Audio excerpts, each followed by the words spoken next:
Hello friends, आज हम बात करेंगे इम्पोर्टेंट और यूजफुल टॉपिक के बारे में। आज हम बात करेंगे ब्लड थिनिंग मेडिकेशंस के या मेडिसिन जो खून पतला करती है उनके कुछ इम्पोर्टेंट साइड इफेक्ट्स के बारे में। क्या कॉमन प्रॉब्लम्स हो सकती है अगर किसी व्यक्ति को हम खून पतला करने की दवा देते हैं तो। टॉपिक पर जाने से पहले जो लोग हमारे चैनल पर नए हैं उन्हें रिक्वेस्ट करूँगा कि वीडियोज़ को लाइक और शेयर करें और चैनल को सब्सक्राइब करें। देखिए, अगर किसी व्यक्ति को ब्लड थिनिंग या खून पतला करने की दवा दी जा रही है तो सबसे ऑब्वियस साइड इफेक्ट तो होगा कि खून ज़्यादा पतला हो सकता है, तो उससे ब्लीडिंग हो सकती है। ये ब्लीडिंग कहीं पे भी हो सकती है, खांसी में, उल्टी में, मोशन में, कहीं पे भी हो सकती है। ज़्यादातर खांसी में, उल्टी में, मोशन में अगर कहीं पे भी ब्लीडिंग हो यूरिन में तो इसको मैनेज किया जा सकता है। ये उतनी ज़्यादा सीवियर या सीरियस ब्लीडिंग की कैटेगरी में नहीं आता और ज़्यादातर इसको मैनेज करना उतना टफ नहीं पड़ता है। बहुत अगर किसी का ज़्यादा खून पतला हो जाए और किस्मत खराब हो और दिमाग की नस कच्ची हो तो ब्रेन में भी ब्लीडिंग हो सकती है। अगर ब्रेन में ब्लीडिंग होती है तो वो काफ़ी डेंजरस माना जाता है और उसको मैनेज करना काफ़ी ज़्यादा मुश्किल पड़ता है, क्योंकि इस तरह के पेशेंट को लाइफ टाइम प्रॉब्लम आती है और जान का काफ़ी ज़्यादा खतरा हो जाता है अगर किसी व्यक्ति को ब्रेन में ब्लीडिंग हो जाए। चांस काफ़ी कम है, डिपेंड करता है कि पेशेंट को कौन सी दवा चल रही है, कितने डोज पे चल रही है, कितनी सारी दवाएं चल रही है, और पेशेंट के खुद के रिस्क फैक्टर्स पर डिपेंड करता है कि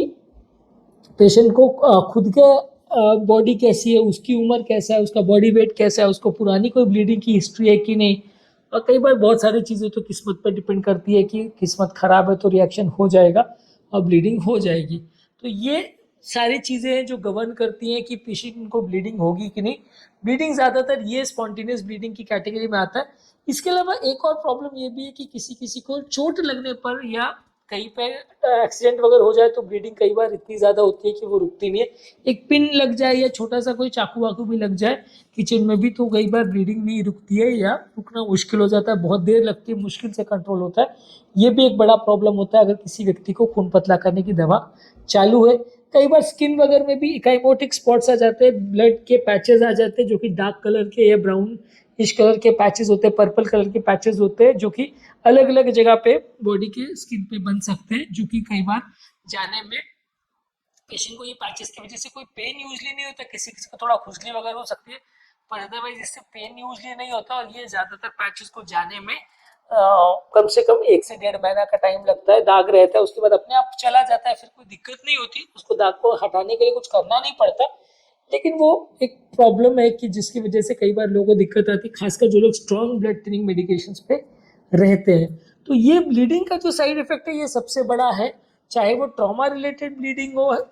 या खुद से होने वाला ब्लीडिंग हो। कहाँ पे ब्लीडिंग हो रहा है, कितना ब्लीडिंग हो रहा है, ये सारी चीज़ें डिसाइड करेंगी कि पेशेंट को कितना प्रॉब्लम होने वाला है। मान लीजिए पेशेंट को बहुत ज़्यादा ब्लीडिंग और कंट्रोल नहीं हो रहा हो तो आपको खून पतला करने की दवा को बंद करना पड़ेगा, तो एक्स्ट्रा खून पेशेंट को चढ़ाना पड़ेगा और क्लॉटिंग के पैरामीटर्स को नॉर्मलाइज करने के लिए भी दवा देनी पड़ेगी।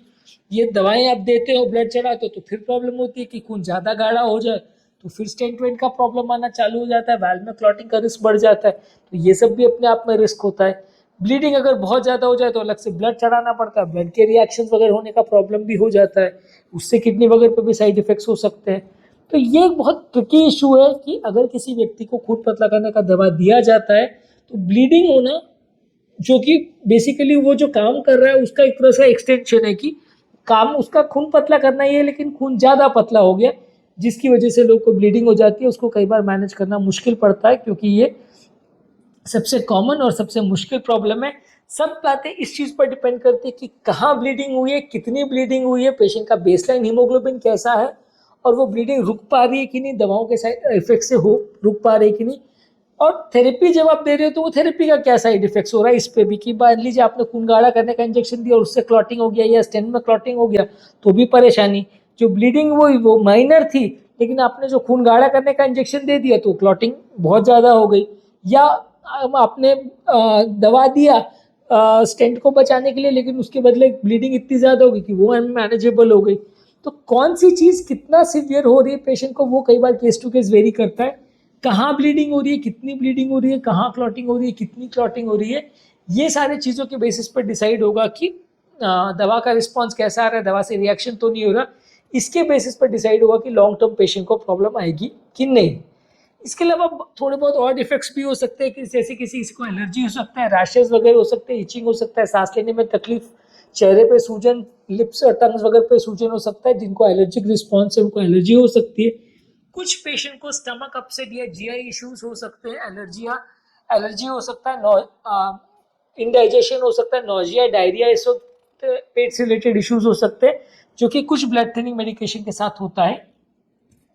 कुछ पेशेंट को टेम्पररी माइल्ड हेयर लॉस हो सकता है, बाल झड़ सकते हैं, ऐसा कुछ लोगों में देखा जा सकता है। इसके अलावा कुछ पेशेंट को कोई और मेडिसिन या कोई हर्बल सप्लीमेंट्स या कोई अलग से दवाइयाँ चल रही है तो उनसे आपस में रिएक्शन हो सकता है, जिससे कई बार पेशेंट को ब्लीडिंग या क्लॉटिंग का प्रॉब्लम हो सकता है, या वो पर्टिकुलर दवा का इफेक्ट भी कम ज़्यादा हो सकता है इन दवाओं की वजह से। जैसे किसी दवा की वजह से कोई रिदम का प्रॉब्लम हार्ट में हो सकता है, किसी दवा से लिवर किडनी पर असर हो सकता है, कहीं और ब्लीडिंग वगैरह हो सकती है। तो ये सारे इंट्रैक्शन बाकी मेडिसिन से भी कई बार खून पतला करने की दवा का हो सकता है। इसके अलावा कई बार ब्लड थिनिंग मेडिकेशन की वजह से कई जगह ब्लड जमा हो जाता है, जैसे मसल्स के अंदर, या कोई इंजेक्शन मान लीजिए आपने दिया मसल वगैरह में, उसमें ब्लड जमा हो गया, कोई स्किन में इंजेक्शन दिया उससे ब्लड जमा हो गया, कोई पेशेंट को थोड़ी सी चोट लग गई तो वहाँ ब्लड जमा हो गया। कई हीमोफीलिया वगैरह इस तरह के पेशेंट्स में तो कई बार बिना चोट लगे भी जॉइंट्स वगैरह पे पूरा ब्लड भर जाता है। ब्लड थिनिंग मेडिकेशन के इफेक्ट पे भी कई बार ऐसा हो सकता है कि बिना चोट लगे भी जोड़ों में भी ब्लड भर जाता है, हीमार्थ्रोसिस बोलते हैं उसको, हड्डियों के अंदर ब्लड भर जाता है।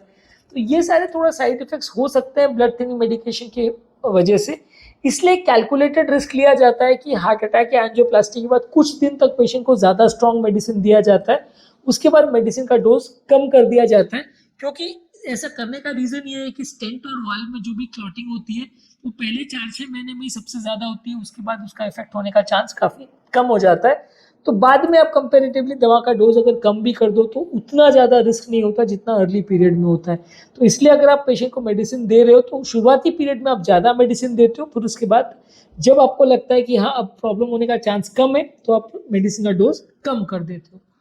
कुछ लोग को बोन का लॉस या हड्डियों में से कैल्शियम भी कम हो जाता है, बोन की डेंसिटी कम हो जाती है, खासकर जिन लोग को हिपैरिन या वॉरफरिन मेडिसिन चल रहे हैं, ये हड्डियों की डेंसिटी को कम करते हैं, हड्डी को थोड़ा वीक कर देते हैं, जिसकी वजह से लोग को हड्डियों में फ्रैक्चर्स या ऑस्टियोपोरोसिस हो सकता है। कुछ लोग को डर्मेटाइटिस या स्किन रिएक्शंस हो सकते हैं, जो कि कुछ एलर्जिक रिएक्शन की वजह से हो सकते हैं ब्लड थिनिंग मेडिकेशन के इफेक्ट से। कोई दूसरा प्रोसीजर अगर आप कर रहे हो, किसी को ब्लड थिनिंग मेडिकेशन है, मान लीजिए उसका कोई आपको आंख का सर्जरी करना है, दांत का सर्जरी करना है, ब्रेन का सर्जरी करना है, कोई और सर्जरी करना है, तो उसमें भी प्रॉब्लम हो सकती है कि सर्जरी करने में आपको इंटरफेरेंस हो सकता है ब्लड थिनिंग मेडिकेशन की वजह से। खून ज़्यादा पतला है तो ऑपरेशन के दौरान ब्लीडिंग हो सकती है, जिसको मैनेज करना मुश्किल हो जाए, और वो सर्जिकल साइट पे कई बार इतना ज़्यादा ब्लीडिंग हो जाए कि पेशेंट की उसकी वजह से भी जान जा सकती है, जो कि अपने आप में काफ़ी डेंजरस चीज़ माना जाता है। तो खून पतला करने की दवा से सर्जरी करना भी या कोई भी इमरजेंसी में ऑपरेशन करना भी मुश्किल